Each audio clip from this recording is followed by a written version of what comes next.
And hello, Stephen King fans, and welcome back to another episode of the Zone TV Entertainment. With me, your host Jonathan, once again bringing you my thoughts and review for last night's first episode of the prequel series, It, Welcome to Derry.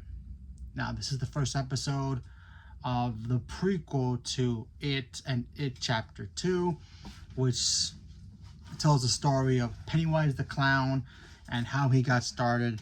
So let's talk about it. Now, before I begin, I gotta let you guys remember to know that I will be spoiling what happens. So if you have not seen it, gotta watch it. So I'm gonna try not to spoil as much as I can, but I'm gonna spoil some details in here that may or may be super spoilery for you. So if you have not seen it, just letting you guys know now. So this whole episode starts with this kid who just, I believe, I can't remember what they said what time period this is. I think it's the 50s. I could be wrong about that. So you have this kid, he goes to the movie theater, he sneaks in, and I think it's like 15 cents at the time. Not 100% sure. He goes, and then, the ushers like telling him to stop, and he runs, obviously. And then he ends up meeting these people in, driving away from Derry. And something bad happens in that car.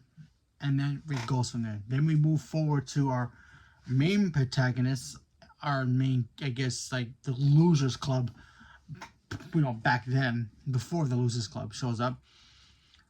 We meet a young girl named Lily, I think her name is. She just had a tragedy in her life. She lost her father in a tragedy. And obviously the kid from the beginning of the movie, he's already been declared he disappeared or he's dead. People can't find him. They try to look for him, declared dead or whatever, because they can't find him. Kind of like how Billy lost Tommy, I think his name was, from the It movies. Kind of like that. So the town's already at the point where it's like, yeah, kid's gone. What can we do? Then we meet the two main boys, best friends. One's Jewish.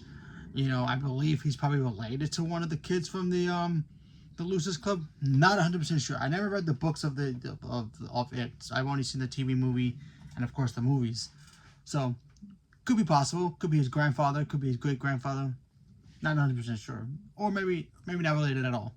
Anyway, you meet him. He's got a wild imagination. His best friend's also got a wild imagination. He thinks aliens are among us in a way because there's a military base or Air Force base, and they have like this secret area that off limits even to the army people. It's off limits. So the kids they start talking, and it's that time period I believe heading toward I guess the Cold War. So back then when the Russians are gonna take over, all that kind of like how in Stranger Things we all thought it's the Russians from season 1, kind of like that. So we see the kids, they start seeing unexplained things around them. One of the kids, one of the main boys, he sees like a shadowy figure in his bedroom. Doesn't make any sense of what it is. The main girl gets like kind of like a Beverly moment where, if you guys remember in chapter 1, Beverly saw some things inside the sink and it literally grabbed her, kind of like that, but she's hearing the voice of the kid who supposedly disappeared. So she sees like he's trying to poke his little fingers out of the drain. So I thought that shot was really cool. And they come together and like, listen, we've seen these things, we don't know how to explain it, we don't know who to tell. All we can do is trust each other and try to figure out ourselves. Then we get to the ending of the episode, and it shows let's just say a creature pops up and starts attacking these kids, and I'll leave it at that. So that's basically the gist of this episode. Overall, it had a very Goonies meets Stranger Things vibe to it, and I kind of liked it.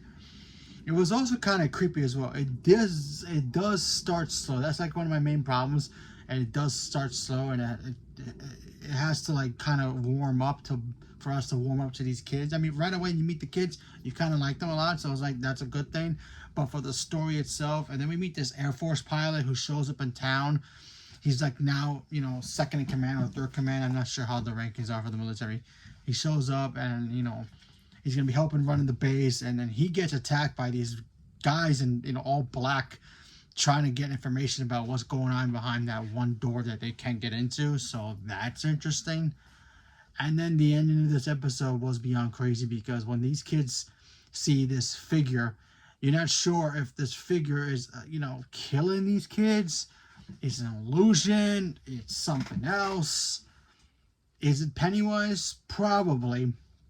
Now remember, if you guys know the actual book of it, Pennywise is not really a dancing clown. Pennywise is not even Pennywise. He's just this entity that has the power to transform into whatever it wants.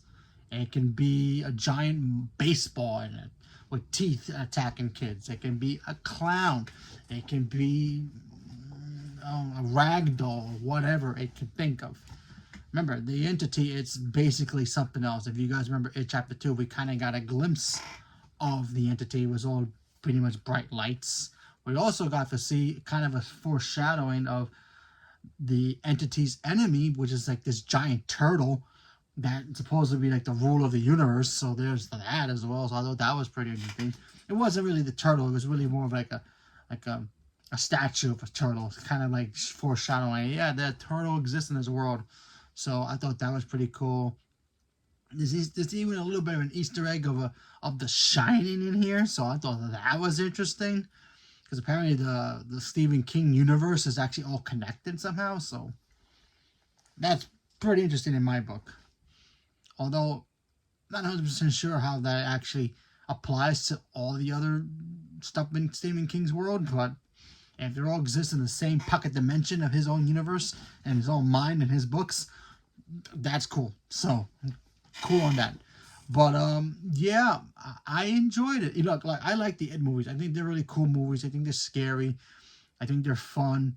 And I'm actually kind of excited to see what's gonna happen with this show, to see how far it can go. Apparently he's already got 2 more seasons to go back even further in time. So that's interesting. We got Bill Skarsgård as returning as Pennywise again, so that's gonna be great.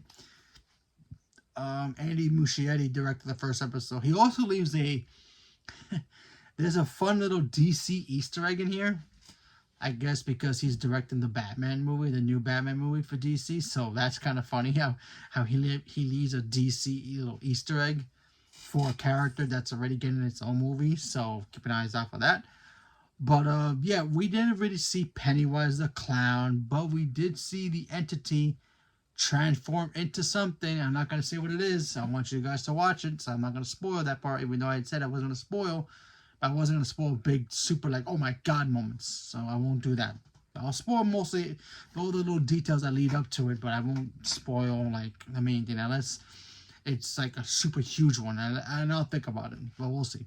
So, there you go. There's my thoughts on it. So, leave me a comment below. Let me know what you guys thought about this. Are you guys looking forward to seeing it? Welcome to Derry. Never seen the It movies. Never seen the It TV movie, or mini TV show, as they call it. Leave me a comment below. Let me know, who's your favorite actor to play Pennywise the Clown? Is it Tim Curry, or is it Bill Skarsgård? Me personally, I kind of like Tim's better, only because he felt more maniacal as the it clown versus Bill Skarsgård. I think he did a good job with it. I think he just did too much of a clown instead of being kind of creepy in a way. And Tim Curry is he's a freaking legend. So yeah, bow down to that guy. He's amazing. So leave a comment below. Let me know. Stay tuned for more. Thank you very much, and have a good day.